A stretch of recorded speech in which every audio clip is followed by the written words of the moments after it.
To stay in love. Simple tips on how to reconnect with your partner. Serving all of San Diego, this is your Fox 5 News. Are you feeling disconnected from your lover lately? Dr. Rose Hartzell from San Diego's Sexual Medicine at Alvarado Hospital is here with some interesting things that you can do to start to reconnect with your partner. Thank you for being here. Thanks for having me. All right, so first of all, let's talk about the problem that a lot of couples face. They're just so busy right now that they're not bonding with each other.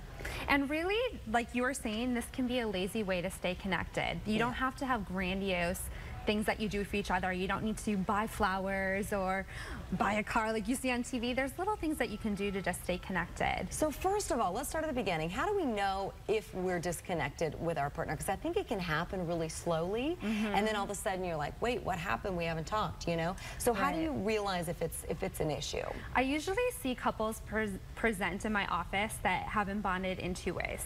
Either they're at each other's throats, and I call it a hot room, they're at each other, or, and that's partly because they haven't connected in a while, or it's a really cold room and you just kind of sit there and there really isn't much to say, and that's just because they've disconnected. Gotcha. So there's usually two presentations. Either you're at each other's throats or you're the opposite. It's two extremes going on. Okay, so what are some of the signs that people should watch out for just to realize that this is starting to happen in their relationship? If you're feeling distant from your partner, that could be telling you something. And one way that I kind of look at it is just think to yourself each day, how often have I touched my partner? Oftentimes people wait to touch each other to have sex, and these are things that you should be touching your partner throughout the day. This shouldn't be something that's just saved for sexual activity. Sure. Okay, so let's talk about some simple things that we can all start to do today to really reconnect with our partner. You mentioned the touching. Give me some more details on that and some other things we can do. So one example would be before bed, making bedtime a priority together. So it's kind of funny, but like spooning each other before bed is one example. Making time to hold each other's hands, and even touching, it doesn't always have to be the case. It could be smiling at your partner, listening to them, massaging them. Yes, massaging them. Let me tell you what. And it doesn't even have to be a full That's my favorite thing in the whole wide world. I got this neck, this knot right here. Just seriously though, that's a big deal for some people. It is. So. And it's similar to when you have a child. When you are, the chemicals that are released when you bond with your partner, oxytocin is one of them, are similar to when a woman breastfeeds her child, and you're touching each other, you're looking at each other in the eyes, you're connecting.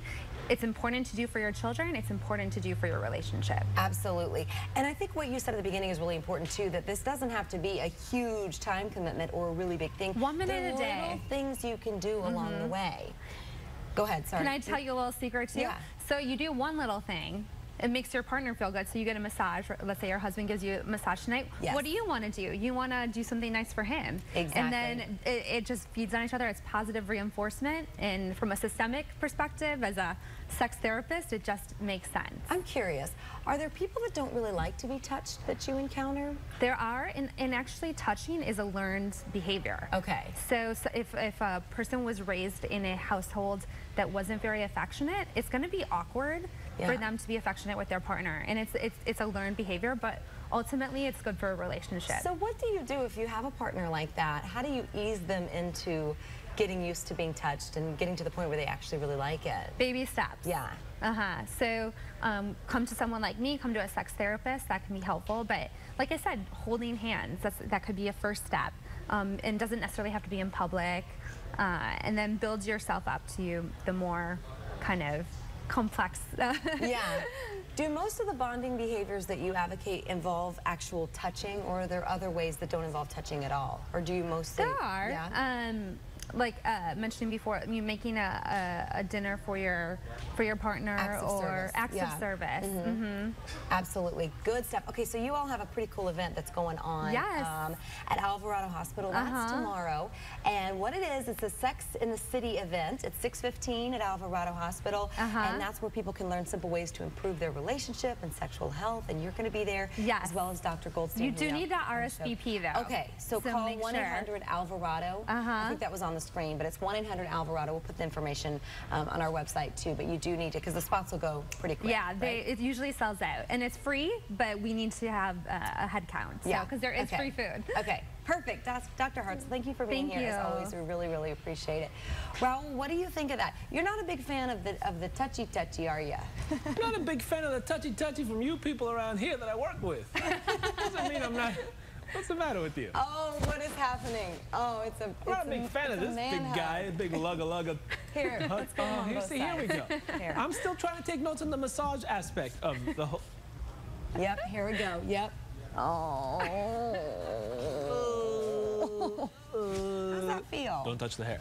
Good? Feel good? It actually does feel good. You know, sometimes things happen, a little hug, a little something. I'm coming around. Baby steps. Baby steps? I don't need hugs from, like, coworkers. We don't need to hug at work. All right, from you guys, fine. See, Dr. Rose, what they do to me? See what I got to deal with?